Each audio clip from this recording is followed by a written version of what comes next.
My name's Vader, and I was always searching for the best in cannabis. Well, it turns out, if you want something done right, you're gonna have to do it yourself.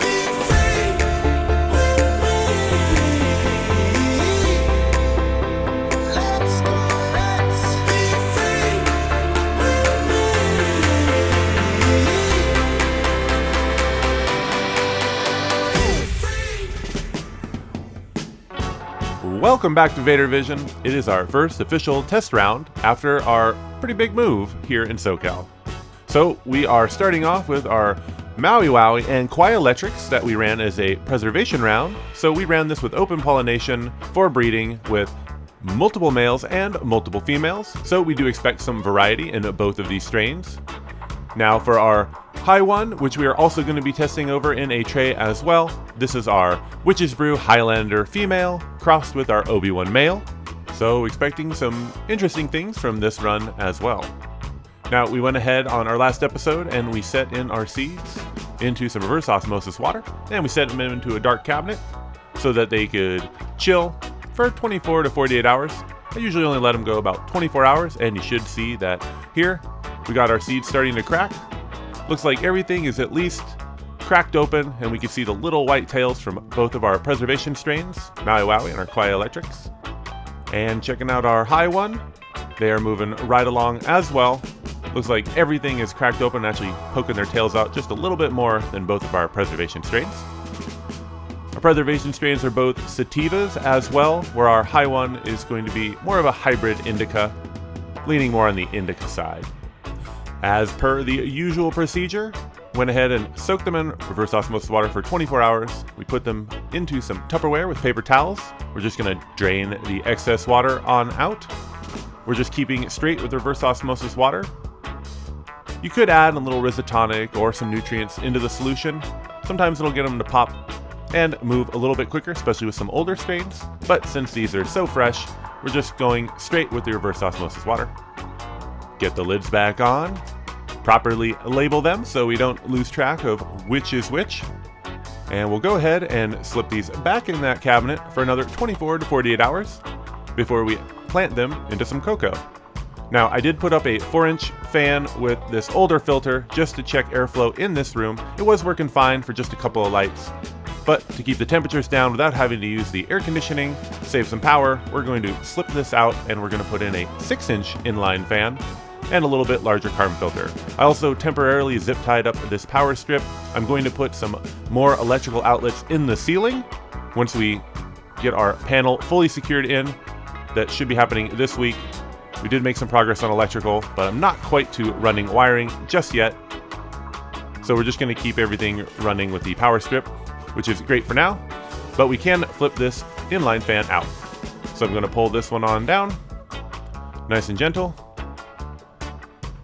And we've got ourselves a 6-inch inline fan that we used previously in our last facility. So we'll recycle that. And then I got a brand new filter. These filters are generally good for smell for about a year, depending on how smelly the room is. So we'll go ahead and mark this on the end as well, and I will label it so I know the date, and I can flip it out at the appropriate time when needed. For right now, I'm not going to use any sheet screws and secure the filter in to the fan. I'm actually just going to tape it up, and we'll use some straps to help support the fan up top as we mount it to the ceiling. But this tape will help seal up the edges and keep air flowing through the filter so we don't pull any air from inside the room without it going through the filter first.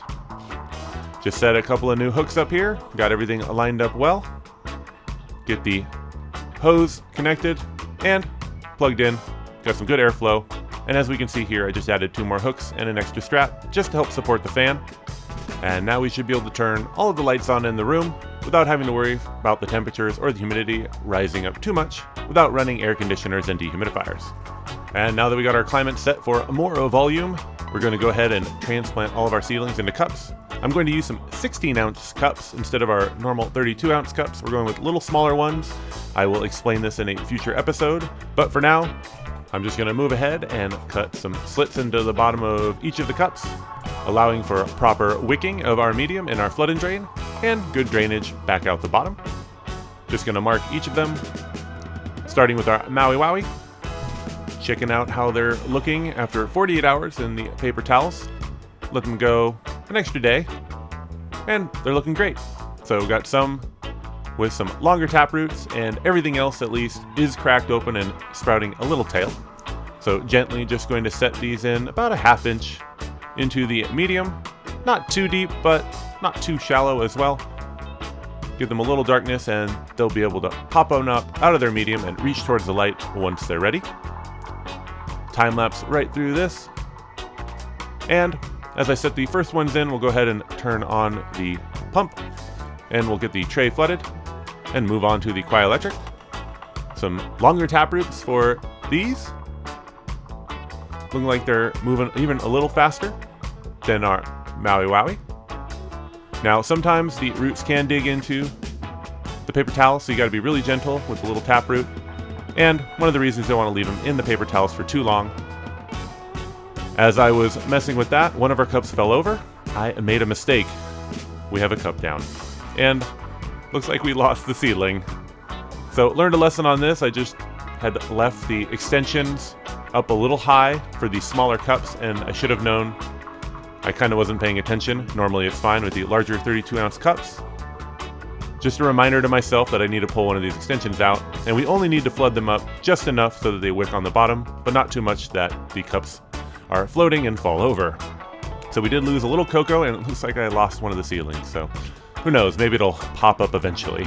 Moving on to our Highwan, they are looking extremely healthy. Following the same procedure for the cups, slips in the bottom and marking them, and we'll set them into our flood and drain tray as well, with the lower tide rise than we had before. So we have that one. Doesn't look like we're gonna get a seedling out of that, so we'll pull that out of the tray. And although I was able to, with a screen, get some of the cocoa out, I didn't go to town cleaning it. We'll just let it float around in the tray in the reservoir, and I'll check the pump, make sure that it doesn't get clogged by any extra medium, but I'm sure it'll be just fine, so we'll keep an eye on it. But we're just gonna move forward for now. Gotta roll with the punches sometimes. I'm going to use a rainmaker to get some extra moisture on top of the medium in each of the cups. We're going to add in some rhizo tonic, and we're going to add in a little mammoth pea as well, just to help give them that extra kickstart. Go through in this time lapse and spray each of them down modestly. Wet the medium up top. And I'll probably go through and do this once a day for the first week. Although if they're looking extra moist, I might skip it and do it every other day. We're going to bring the lights down, and I'm just running them with 4 bulbs on each at first, and once they all start poking on out, we'll go ahead and turn on all the other bulbs. Checking in on our moms and dads reset, everything is rooting actually really nicely. Already got things popping really quickly within the first week, so stoked about that. Not sure if it's the mammoth pea or maybe just the cycle timer itself, promoting them to grow their roots out a little bit faster, but had some quick rooting on this particular run. We'll go ahead and get those swapped out next week, but I'll let them go in the cloner for an extra couple of days. Jumping over to our seedlings once again, after 24 hours, we already got a few of them popping on up, and then skipping ahead another couple of days, more and more are coming up through their medium and reaching up towards the light, looking beautiful, no problems. Looks like nutrients are right on point. I don't see any tip burning right out the gate, or any lack thereof nutrients and yellowing. Looking really good and right where they should be.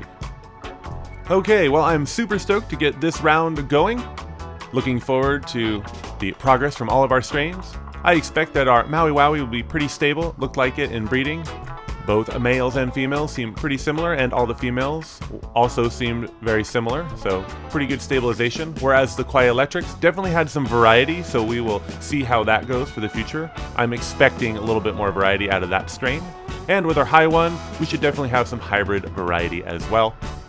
So that's it for the start of this new series.